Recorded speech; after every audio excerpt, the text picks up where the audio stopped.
5 Desember hari ke-340.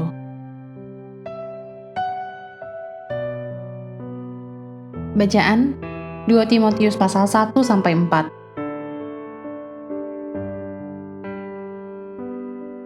Pedoman bertempur Paulus. Garis besar, secara kronologis 2 Timotius adalah surat terakhir Paulus. Ditulis dari sel penjara Romawi, surat ini berisi kata-kata bijak dan dorongan untuk Timotius yang bekerja di tengah-tengah kesulitan dan pertentangan di Efesus. Paulus menekankan pentingnya hidup saleh, khotbah Alkitabiah yang konsisten, dan persiapan yang memadai untuk hari-hari sulit yang akan datang. Itu semua adalah bagian dari perjuangan yang baik, menjalankan perlombaan dan menjalani kehidupan yang setia dengan menampilkan dan menyatakan pesan Injil. Renungan harian. Natal kali ini akan menjadi Natal riang dan gembira, seru paduan suara Natal. Musim sepak bola, musim liburan, musim tanam, musim panen, ada waktu dan musim untuk segalanya. Lihat Pengkhotbah pasal 3 ayat 1. Segalanya kecuali mengabarkan kabar baik Yesus Kristus, yang merupakan tugas penting itu selalu ada musimnya. Paulus menasihati Timotius muda, beritakanlah firman, siap sedialah baik dan tidak baik waktunya.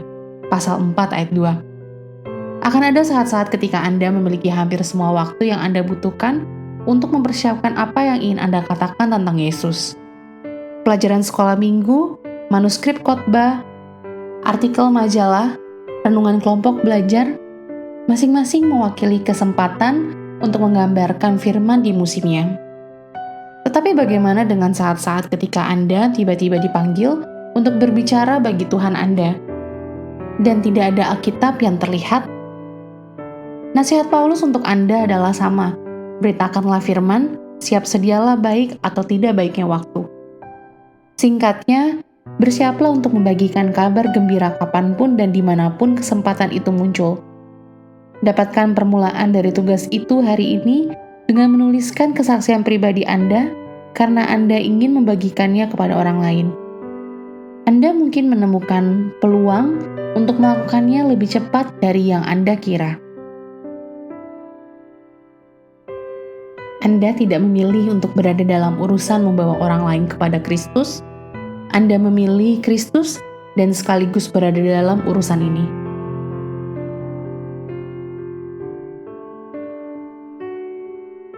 Pendalaman.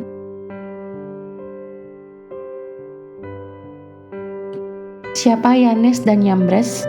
2 Timotius pasal 3 ayat 8. Sebuah tradisi Yahudi yang terkenal menyatakan bahwa Yanes dan Yambres pada pasal 3 ayat 8 adalah dua dari para pesulap Mesir. Lihat Keluaran pasal 7 ayat 11 yang telah memperdebatkan mujizat Musa dengan tipuan mereka sendiri. Bagi Paulus, Yanes dan Yambres berfungsi sebagai ilustrasi untuk orang-orang tidak percaya yang menentang kebenaran Injil yang tidak masuk akal. Amin. Tuhan Yesus memberkati.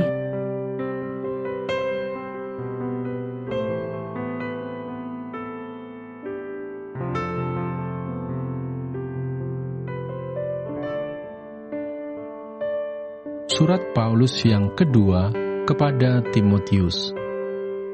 2 Timotius pasal 1. Salam. Dari Paulus, Rasul Kristus Yesus oleh kehendak Allah, untuk memberitakan janji tentang hidup dalam Kristus Yesus kepada Timotius, anakku yang kekasih. Kasih karunia, rahmat dan damai sejahtera dari Allah Bapa dan Kristus Yesus, Tuhan kita, menyertai engkau. Ucapan syukur dan nasihat untuk bertekun. Aku mengucap syukur kepada Allah yang kulayani dengan hati nurani yang murni, seperti yang dilakukan nenek moyangku. Dan selalu aku mengingat engkau dalam permohonanku, baik siang maupun malam. Dan apabila aku terkenang akan air matamu yang kau curahkan, aku ingin melihat engkau kembali supaya penuhlah kesukaanku. Sebab aku teringat akan imanmu yang tulus ikhlas, yaitu iman yang pertama-tama hidup di dalam nenekmu Lois dan di dalam ibumu Eunike, dan yang aku yakin hidup juga di dalam dirimu. Karena itulah kuperingatkan engkau untuk mengobarkan karunia Allah yang ada padamu oleh penumpangan tanganku atasmu. Sebab Allah memberikan kepada kita bukan roh ketakutan, melainkan roh yang membangkitkan kekuatan, kasih dan ketertiban. Jadi janganlah malu bersaksi tentang Tuhan kita, dan janganlah malu karena aku, seorang hukuman karena Dia. Melainkan ikutlah menderita bagi Injilnya oleh kekuatan Allah. Dialah yang menyelamatkan kita dan memanggil kita dengan panggilan kudus, bukan berdasarkan perbuatan kita, melainkan berdasarkan maksud dan kasih karunia-Nya sendiri yang telah dikaruniakan kepada kita dalam Kristus Yesus sebelum permulaan zaman, dan yang sekarang dinyatakan oleh kedatangan Juru Selamat kita, Yesus Kristus, yang oleh Injil telah mematahkan kuasa maut dan mendatangkan hidup yang tidak dapat binasa. Untuk Injil inilah aku telah ditetapkan sebagai pemberita, sebagai rasul dan sebagai guru. Itulah sebabnya aku menderita semuanya ini, tetapi aku tidak malu, karena aku tahu kepada siapa aku percaya, dan aku yakin bahwa Dia berkuasa memeliharakan apa yang telah dipercayakannya kepadaku hingga pada hari Tuhan. Peganglah segala sesuatu yang telah engkau dengar daripadaku sebagai contoh ajaran yang sesat, dan lakukanlah itu dalam iman dan kasih dalam Kristus Yesus. Peliharalah harta yang indah yang telah dipercayakannya kepada kita oleh Roh Kudus yang diam di dalam kita. Engkau tahu bahwa semua mereka yang di daerah Asia Kecil berpaling daripadaku, termasuk Figelus dan Hermogenes. Tuhan kiranya mengaruniakan rahmat-Nya kepada keluarga Onesiforus yang telah berulang-ulang menyegarkan hatiku. Ia tidak malu menjumpai aku di dalam penjara. Ketika di Roma, ia berusaha mencari aku dan sudah juga menemui aku. Kiranya Tuhan menunjukkan rahmat-Nya kepadanya pada harinya. Betapa banyaknya pelayanan yang ia lakukan di Efesus, engkau lebih mengetahuinya daripadaku. 2 Timotius pasal 2. Panggilan untuk ikut menderita. Sebab itu, hai anakku, jadilah kuat oleh kasih karunia dalam Kristus Yesus. Apa yang telah engkau dengar daripadaku di depan banyak saksi, percayakanlah itu kepada orang-orang yang dapat dipercayai, yang juga cakap mengajar orang lain. Ikutlah menderita sebagai seorang prajurit yang baik dari Kristus Yesus. Seorang prajurit yang sedang berjuang tidak memusingkan dirinya dengan soal-soal penghidupannya, supaya dengan demikian ia berkenan kepada komandannya. Seorang olahragawan hanya dapat memperoleh mahkota sebagai juara apabila ia bertanding menurut peraturan-peraturan olahraga. Seorang petani yang bekerja keras haruslah yang pertama menikmati hasil usahanya. Perhatikanlah apa yang kukatakan. Tuhan akan memberi kepadamu pengertian dalam segala sesuatu. Ingatlah ini, Yesus Kristus yang telah bangkit dari antara orang mati, yang telah dilahirkan sebagai keturunan Daud, itulah yang kuberitakan dalam Injilku. Karena pemberitaan Injil inilah aku menderita, malah dibelenggu seperti seorang penjahat, tetapi firman Allah tidak terbelenggu. Karena itu aku sabar menanggung semuanya itu bagi orang-orang pilihan Allah, supaya mereka juga mendapat keselamatan dalam Kristus Yesus dengan kemuliaan yang kekal. Benarlah perkataan ini, jika kita mati dengan Dia, kita pun akan hidup dengan Dia. Jika kita bertekun, kita pun akan ikut memerintah dengan Dia. Jika kita menyangkal Dia, Dia pun akan menyangkal kita. Jika kita tidak setia, Dia tetap setia, karena Dia tidak dapat menyangkal dirinya. Nasihat dalam menghadapi pengajar yang sesat. Ingatkanlah dan pesankanlah semuanya itu dengan sungguh-sungguh kepada mereka di hadapan Allah, agar jangan mereka bersilat kata, karena hal itu sama sekali tidak berguna, malah mengacaukan orang yang mendengarnya. Usahakanlah supaya engkau layak di hadapan Allah sebagai seorang pekerja yang tidak usah malu, yang berterus terang memberitakan perkataan kebenaran itu. Tetapi hindarilah omongan yang kosong dan yang tak suci, yang hanya menambah kefasikan. Perkataan mereka menjalar seperti penyakit kanker. Di antara mereka termasuk Himeneus dan Filetus, yang telah menyimpang dari kebenaran dengan mengajarkan bahwa kebangkitan kita telah berlangsung dan dengan demikian merusak iman sebagian orang. Tetapi dasar yang diletakkan Allah itu teguh dan meterainya ialah Tuhan mengenal siapa kepunyaannya, dan setiap orang yang menyebut nama Tuhan hendaklah meninggalkan kejahatan. Dalam rumah yang besar bukan hanya terdapat perabot dari emas dan perak, melainkan juga dari kayu dan tanah. Yang pertama dipakai untuk maksud yang mulia, dan yang terakhir untuk maksud yang kurang mulia. Jika seorang menyucikan dirinya dari hal-hal yang jahat, ia akan menjadi perabot rumah untuk maksud yang mulia. Ia dikuduskan, dipandang layak untuk dipakai tuannya, dan disediakan untuk setiap pekerjaan yang mulia. Sebab itu jauhilah nafsu orang muda, kejarlah keadilan, kesetiaan, kasih, dan damai bersama-sama dengan mereka yang berseru kepada Tuhan dengan hati yang murni. Hindarilah soal-soal yang dicari-cari, yang bodoh dan tidak layak. Engkau tahu bahwa soal-soal itu menimbulkan pertengkaran, sedangkan seorang hamba Tuhan tidak boleh bertengkar, tetapi harus ramah terhadap semua orang. Ia harus cakap, mengajar, sabar, dan dengan lemah lembut dapat menuntun orang yang suka melawan. Sebab mungkin Tuhan memberikan kesempatan kepada mereka untuk bertobat dan memimpin mereka, sehingga mereka mengenal kebenaran. Dan dengan demikian, mereka menjadi sadar kembali, karena terlepas dari jerat iblis yang telah mengikat mereka pada kehendaknya. 2 Timotius pasal 3. Keadaan manusia pada akhir zaman. Ketahuilah bahwa pada hari-hari terakhir akan datang masa yang sukar.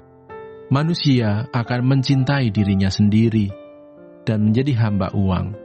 Mereka akan membual dan menyombongkan diri. Mereka akan menjadi pemfitnah. Mereka akan berontak terhadap orang tua dan tidak tahu berterima kasih, tidak mempedulikan agama, tidak tahu mengasihi, tidak mau berdamai, suka menjelekkan orang, tidak dapat mengekang diri, garang, tidak suka yang baik, suka mengkhianat, tidak berpikir panjang, berlagak tahu, lebih menuruti hawa nafsu daripada menuruti Allah. Secara lahiriah, mereka menjalankan ibadah mereka, tetapi pada hakikatnya mereka memungkiri kekuatannya. Jauhilah mereka itu, sebab di antara mereka terdapat orang-orang yang menyelundup ke rumah orang lain dan menjerat perempuan-perempuan lemah yang syarat dengan dosa dan dikuasai oleh berbagai-bagai nafsu, yang walaupun selalu ingin diajar, namun tidak pernah dapat mengenal kebenaran. Sama seperti Yanes dan Yambres menentang Musa, demikian juga mereka menentang kebenaran. Akal mereka bobrok dan iman mereka tidak tahan uji. Tetapi sudah pasti mereka tidak akan lebih maju, karena seperti dalam hal Yanes dan Yambres, kebodohan mereka pun akan nyata bagi semua orang. Iman bertumbuh dalam penganiayaan dan dalam pembacaan kitab suci. Tetapi engkau telah mengikuti ajaranku, cara hidupku, pendirianku, imanku, kesabaranku, kasihku, dan ketekunanku. Engkau telah menderita penganiayaan dan sengsara seperti yang telah kuderita di Antiokhia dan di Ikonium dan di Listra. Semua penganiayaan itu kuderita dan Tuhan telah melepaskan aku daripadanya. Memang setiap orang yang mau hidup beribadah di dalam Kristus Yesus akan menderita aniaya. Sedangkan orang jahat dan penipu akan bertambah jahat, mereka menyesatkan dan disesatkan. Tetapi hendaklah engkau tetap berpegang pada kebenaran yang telah engkau terima dan engkau yakini, dengan selalu mengingat orang yang telah mengajarkannya kepadamu. Ingatlah juga bahwa dari kecil engkau sudah mengenal kitab suci yang dapat memberi hikmat kepadamu dan menuntun engkau kepada keselamatan oleh iman kepada Kristus Yesus. Segala tulisan yang diilhamkan Allah memang bermanfaat untuk mengajar, untuk menyatakan kesalahan, untuk memperbaiki kelakuan, dan untuk mendidik orang dalam kebenaran. Dengan demikian, tiap-tiap manusia kepunyaan Allah diperlengkapi untuk setiap perbuatan baik. 2 Timotius pasal 4. Penuhilah panggilan pelayananmu. Di hadapan Allah dan Kristus Yesus yang akan menghakimi orang yang hidup dan yang mati, aku berpesan dengan sungguh-sungguh kepadamu demi penyataannya dan demi kerajaannya. Beritakanlah firman, siap sedialah baik atau tidak baik waktunya. Nyatakanlah apa yang salah, tegurlah dan nasihatilah dengan segala kesabaran dan pengajaran, karena akan datang waktunya.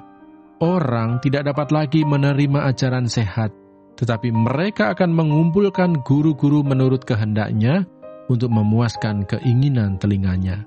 Mereka akan memalingkan telinganya dari kebenaran dan membukanya bagi dongeng. Tetapi kuasailah dirimu dalam segala hal, sabarlah menderita, lakukanlah pekerjaan pemberita Injil, dan tunaikanlah tugas pelayananmu. Mengenai diriku, darahku sudah mulai dicurahkan sebagai persembahan, dan saat kematianku sudah dekat. Aku telah mengakhiri pertandingan yang baik, aku telah mencapai garis akhir, dan aku telah memelihara iman. Sekarang telah tersedia bagiku mahkota kebenaran yang akan dikaruniakan kepadaku oleh Tuhan, Hakim yang adil, pada harinya, tetapi bukan hanya kepadaku, melainkan juga kepada semua orang yang merindukan kedatangannya. Pesan terakhir, berusahalah supaya segera datang kepadaku, karena Demas telah mencintai dunia ini dan meninggalkan aku. Ia telah berangkat ke Tesalonika. Kreskes telah pergi ke Galatia, dan Titus ke Dalmatia. Hanya Lukas yang tinggal dengan aku. Jemputlah Markus, dan bawalah ia kemari, karena pelayanannya penting bagiku. Tikhikus telah kukirim ke Efesus. Jika engkau kemari, bawa juga jubah yang kutinggalkan di Troas di rumah Karpus, dan juga kitab-kitabku, terutama perkamen itu. Alexander, tukang tembaga itu, telah banyak berbuat kejahatan terhadap aku. Tuhan akan membalasnya menurut perbuatannya. Hendaklah engkau juga waspada terhadap dia, karena dia sangat menentang ajaran kita. Pada waktu pembelaanku yang pertama, tidak seorang pun yang membantu aku. Semuanya meninggalkan aku. Kiranya hal itu jangan ditanggungkan atas mereka. Tetapi Tuhan telah mendampingi aku dan menguatkan aku, supaya dengan perantaraanku, Injil diberitakan dengan sepenuhnya, dan semua orang bukan Yahudi mendengarkannya. Dengan demikian, aku lepas dari mulut singa. Dan Tuhan akan melepaskan aku dari setiap usaha yang jahat. Dia akan menyelamatkan aku, sehingga aku masuk ke dalam kerajaan-Nya di sorga. Baginyalah kemuliaan selama-lamanya. Amin. Salam. Salam kepada Priska dan Aquila dan kepada keluarga Onesiforus. Erastus tinggal di Korintus, dan Trofimus kutinggalkan dalam keadaan sakit di Miletus. Berusahalah kemari sebelum musim dingin. Salam dari Ebulus dan Pudes dan Linus dan Claudia, dan dari semua saudara. Tuhan menyertai rohmu, kasih karunia-Nya menyertai kamu.